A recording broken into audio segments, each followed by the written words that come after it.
It's our friend, the only friend we have who's also a superhero in her spare time, the Gidget of Gadgets.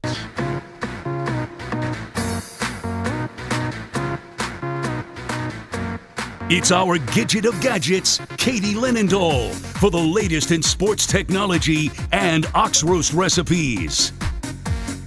Not only did Katie make it into the studio this morning, but she did so by taking an Amtrak overnight from Washington, D.C. Borderline dysfunctional. You know, I typically like me the Amtrak. This one, the last running train of the night, not sure I'm going to give it my recommendation. Glad to be here. Glad to be alive. What was the scariest part about the train overnight? The other passengers? Yeah. It was a little shady. You roll up into Penn Station at 2 a.m., it's not a good look, okay? It's bad. Let's just keep it real. It's bad at 2 p.m. That's true. That's true. We almost got into a fight. I was ready to throw down. Okay? Enough said. What inspired you to want to fight? Oh, okay. You want to hear the story? Yes. Not a problem. So we had like 20 pounds of luggages, like literally like rolling into Penn Station, dicey hour. And my dear friend, who is my, right-hand gal, Alicia, she can barely carry all this luggage up the escalator. So this woman pushes her. Coming down the escalator No, or going coming up. So I'm From behind? Yeah. So I'm ahead of her, and I see her get pushed. And I'm like, you just triggered me, ma'am. Uh-oh. So I come running back, like, and I see everything's like slow motion. And I'm like, Alicia's like, no, don't say anything. Don't say anything. We don't get in a fight here at Penn Station. Okay. I'm like, oh, no, it's on. Don't touch me and don't touch my friend. It's on. So I run after this woman who happens to be an Amtrak employee. I'm blowing up the scene right now. Really? Yeah. And she's like, well, she wasn't moving. I was like, well, we got a problem here. Like, I'm ready to throw down. I'm much smaller than this individual, but things got real heated at 2 a.m. in New York City, okay? Katie, that's how you get killed. killed. It was a really great day, and I was like, you're not going to ruin my day, ma'am. That's how you get killed by train employees. That's potentially true. I'm willing to take the risk, though, to support my friendship. I'm the kind of friend that even if you're wrong, too, I'm like, I got your back. Yeah, that's the Erie in you. Yeah, that's that blue-collar roots. Yeah, that's right. Mm-hmm. Yeah, that's right. You circle the wagons and... Oh, yeah. You're tight. Salt of the earth. That's right. So it's October. You love Halloween. We love Halloween. Are we doing it, guys? We're doing a Halloween episode as we always do every single year. So we expect you to dress up as always. But this year, I just want to see when you put it out, especially on a microphone, you're kind of committed to it. Mm-hmm. I'm going extra hard this year. Oh, is that right? Yeah. Okay. I'm going extra hard on my Halloween costuming this year. And I feel like you guys should live up to it as well. Oh, I've been thinking about my Halloween costume for a month and a half now, and I'm ready to go. I'm not telling anybody what it is. Okay. But I am super, super excited. Don't mail it in. How are you going extra hard? You'll come with like a disco ball hanging off your head. Yeah. Didn't get into security one year. Yeah, it's crazy. Sting? Remember when I came in with a baseball bat last year? I was dressed as Sting from WWE, obviously. And how'd that happen? That's like a TSA no right there. Yeah, very much so. It was strong. Yeah, you got through security in this building Sting with a baseball retweeted bat. me. I was very proud about that. Yeah. So did Stephanie McMahon retweeted. I was proud about that. It was huge. It was a good day, guys. Yeah, huge.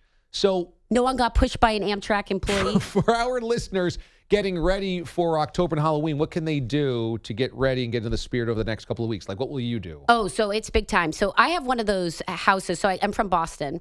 And our house is like the house that's like the Griswolds. Like you pass and you're like, is that for real? Yeah. But it's like tasteful too. Sure. So I am like gadget prepping legitimately I already started holiday gadget planning because I do a lot of like TV segments with like the best holiday gadgets, which is one of my favorite times of the year. I'm like one of Santa's elves. And actually, to be truthful, as a sidebar, that was one of my first jobs. I was in the Erie, Pennsylvania mall and there was like a Santa, you could like take your picture with. And I was like, where are the elves? So I like walked up and I was like, hey, you need elves? I don't care what you pay me. Because then you don't have the business skills. So the next day, I was one of Santa's elves. Amazing. And I moved some serious merch, too. I was happy to be there. Yeah, I could imagine. Strong job. Yeah. They were happy to have me. Okay? So, yeah, holiday season coming up. But back to your question, Halloween, prepping out even Halloween gadgets. Like now it's just crazy. I mean, the projection technology you can put on the home, the things you can put in the yard and the trees, like the inflatables. It's things. really cool. Yeah. And also, I like to get crafty with my costume. I like to light it up and pull I some know. engineering. Yeah, there's And then we always talk every year about like, don't mail it in on the candy either. no. You don't want to be that house No. that's throwing, a couple high chews. Oh my God. Don't do it. I, You're identified the rest of the year. Like, this is your chance to be the solid, strong neighbor, right? if I see a bit o' honey, I'm just going to I take it kinda and like throw those, it dude. right back into that You don't like person's Bit O' face. Honeys? No, come on. Yeah, Mary Jane's, bit o' honeys. It's like, come on.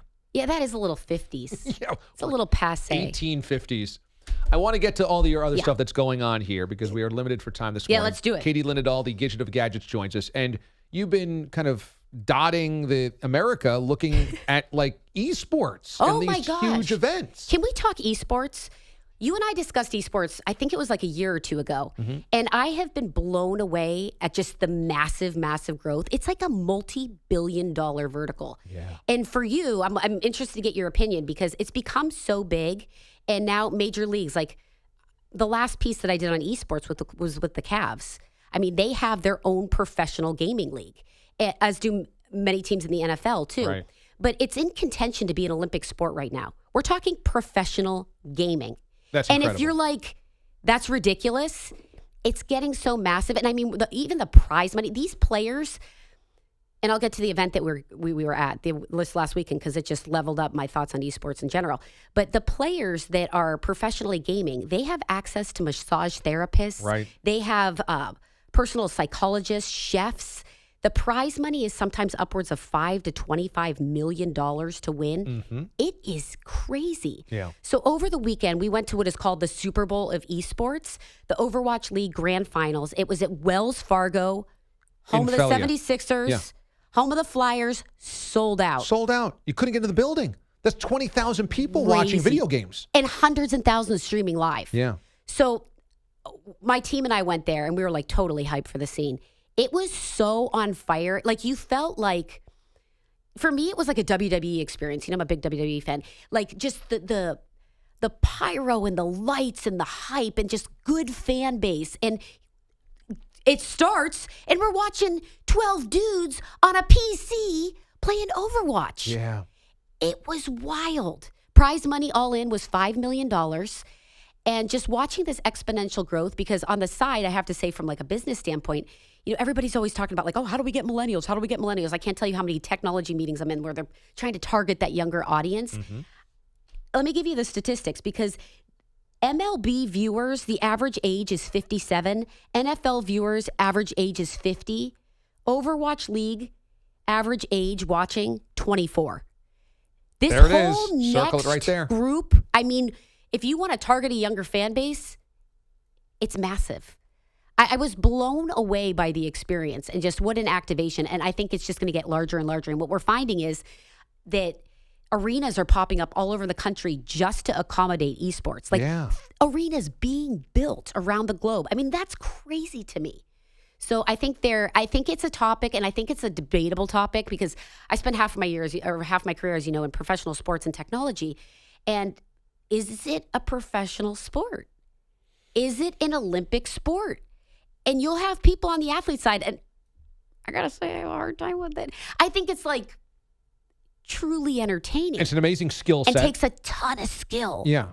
But I throw it to you. I don't know if it's very hard for me to call it a sport, but I mean, it's a competition with a skill set involved. And so is that the definition of a sport? We think of sport as movement of body and movement of athletic skill, somewhere physically on a field against other people in an arena. Yeah.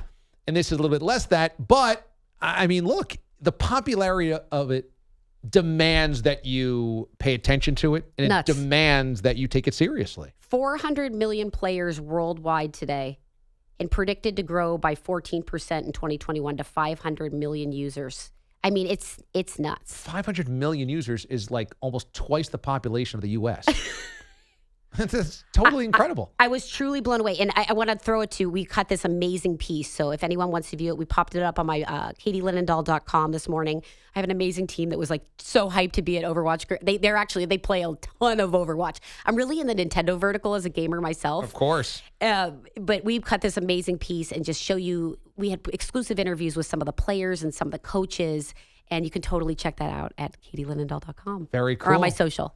And your social pages, you just have a ton of stuff that's been going on in the last couple of weeks and it's a months. blessing. And it's fun. You're everywhere. It's fun. And so many cool events and so many cool people that you're meeting. That's why I got to personally lay off. I took my gaming consoles to my nieces and nephews because that's a time burglary for me. Like once I get started on the gaming side, I'm like, I don't got time for this. I got to work. Yeah. And how are you going to fit in your Dairy Queen Blizzards? Thank you, DA, for knowing the true. That's heart material right there. If anyone else loves their DQ, there's very few spam emails that I accept. Yeah. Dairy Queen. Yeah, you're all in. Blizzard of the Month Club. All in. And then I've been on this tour. This is so tangential, but 2 sentences. I've been on this tour to find the Nerds Blizzard because it was an integral part of my youth and it doesn't exist anymore. Really? Yeah. So I've been going all around the country at Dairy Queen's. I'm like, y'all got the Nerds Blizzard? These people think I'm nuts. But then a Dairy Queen franchise was like, listen, if you ever get to this, part of West Virginia that you'll probably never get to, I'm like, that's debatable. I'll fly out tomorrow. We'll custom make you that Nerds Blizzard. Don't challenge you on travel. You'd be like, yeah, I've decided. I flew to Iceland to run a 10K. Exactly. I mean, I've decided at 2 a.m. to leave the next morning for the Aurora Borealis sighting. True. So these are all true stories. So you'll go to West Virginia. For a blizzard? Heck yeah. Absolutely.